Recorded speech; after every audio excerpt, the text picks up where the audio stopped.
This change your life phrase has been heavily used across the internet. Read this book to change your life. Follow this habit to change your life. Follow these people to change your life. But I firmly believe that if you can learn the art of writing effective emails, then that can literally change your life. It can change your career, it can change your friend circle. So in this video, I've decided to share 5 cold emailing tips that will help you write better emails and would help you reach out to pretty much anyone across the world, be it brands, entrepreneurs, freelance clients, anybody. So make sure you watch the video towards the end, hit the like button, share and subscribe. So without any further ado, let's get started.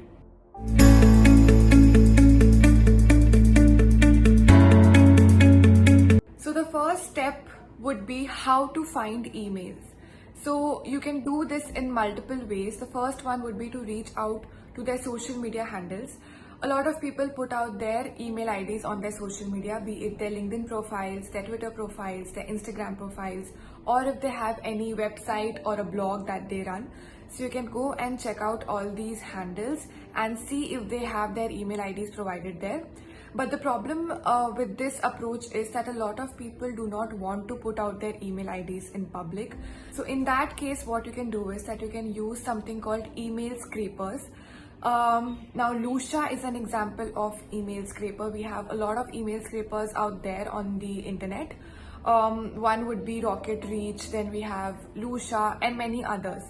So what this basically does is that it is an extension which you can use along with your LinkedIn, and it will help you generate email IDs from your LinkedIn account itself.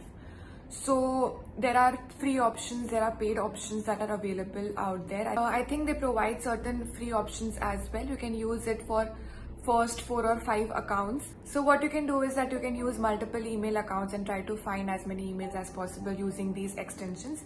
That is what I did when I started. So the next thing that you can do is that you can use hunter.io. This is another amazing website that you can use. What it does is that it will help you know the company a person is working at. So for example, let's take amazon.com. So what are the different email combinations that they use? So there are various email combinations that a company uses. Every company has a different combination. So it can be janhvi.s@company.com. It can be s.janhvi@company.com. It can be j.shukla@company.com. It can be janhvishukla@company.com, and a few more combinations here and there.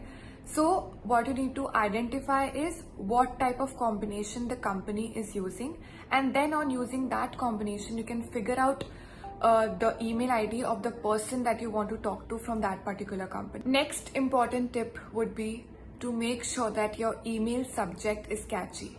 Now for example, I have to write to Ankur Variku. So what I can write as a subject line would be, Ankur, your YouTube channel needs this. So when I say Ankur, I'm addressing to him directly, which catches his attention immediately.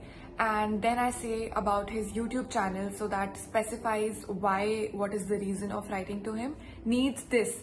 Now needs this is a cliffhanger which will make sure that he opens the email. It will generate that curiosity and it will make sure that he goes on to read the email ahead. So that is an effective way of using the email subject. Another example would be, Ankur, you are losing your subscribers because of this. Or Ankur, these are the problems with your thumbnail. The next segment would be the main body of the email. So now you can divide the main body into 3 parts, 3 different paragraphs. Now the first paragraph would contain your basic introduction. So you can write something like, hey XYZ, I am Janhvi Shukla, and you can write a 1 line about who you are or how you are related to them. So in the first example that we used when I was writing to Ankur Variku, I can say that I am Janhvi Shukla and I'm a YouTube creator myself, because that would help me relate, because I am talking about his YouTube channel. So I can mention that I am a YouTuber myself, or I can mention my number of subscribers or something in the bracket itself. Make sure that your introduction is just of 1 line and not more than that. The next part of the main body would be the second paragraph, where you can mention your relation with the person. So I can write something like that: I watched your channel, I liked your videos, to build the relationship, to mention who you are and what is the connection between you and the person that you're writing to. So again, this paragraph would also have one or max to max 2 lines. So another important thing that you need to take care over here is that the amount of time it takes for the other person to read your email is not more than 60 seconds, so that the person can actually reply back to your email and the purpose is served. So make sure that it is very, very short. Do not use more than 2 lines for this segment as well. And the third paragraph is where you ask what you need, what it is exactly that you need from them. So make sure that when you're asking such questions, you are very specific. You're asking very, very specific questions. You're not asking any generic questions. Like a lot of people ask, how do I find internships? Should I invest in Bitcoin? So do not ask very generic questions without giving any context, because the other person does not know about your skills, about who you are exactly, what are your skills, your profession, or what is your risk-taking capacity, what does your portfolio look like. So they cannot answer to your questions of how to find an internship or should you invest in Bitcoin or not. So make sure that you ask very specific questions and give context before asking those questions. Next, you can add links to the text wherever possible and make sure that these links are embedded in the text. Now, those who want to get a job, internship, freelance client or a referral, what I would suggest is that you share some of your work with the other person in the first cold email itself without them asking you. So for example, if you're a graphic designer, you can share some of your work with them. If you're a content writer, you can write something for them. If you're a video editor, then you can edit some of their videos for them and share your work. And this would definitely work for your benefit. So make sure that you try this out too. Next step that is a part of cold emailing is follow-up. Follow-up is very, very important. So what I would suggest is that you can follow up in every 2 days, and you can do it for 3 to 4 times. Now, day 0 is when you have sent the email, then you can follow up on day 2, then you can do it on day 4 and then day 6.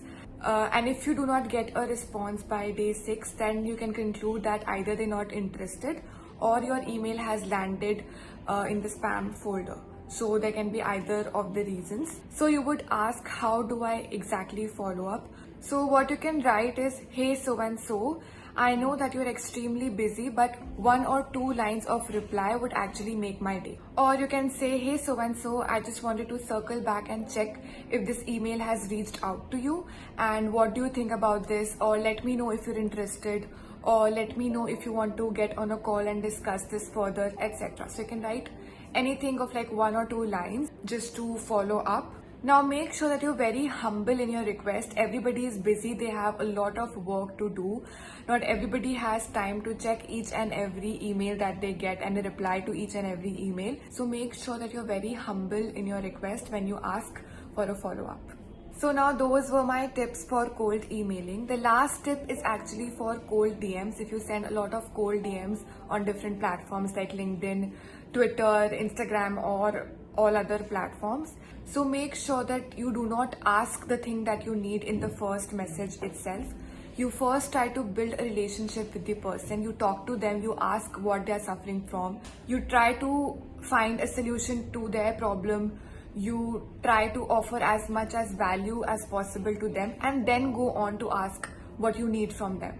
So make sure that you build a relationship with them. You build something that they can relate to before asking for what you need. I've seen a lot of people who have asked me on LinkedIn to fill this form, to attend this webinar, or to fill this survey, etc. But why would I do that? I don't even know who you are. So make sure that you do not put that out in the first conversation itself. You try to build a relationship, you tell who you are, how can they relate to you, and then go on to ask what you need from them. Because all these conversations, all these things are a give and take relationship. So make sure that you give as much as possible before asking them. So that is it for today's video. I hope that you found some value in this video. Make sure that you hit the like button, share it with your friends, and subscribe to my channel if you haven't already. I will see you in another video next week. Until then, goodbye.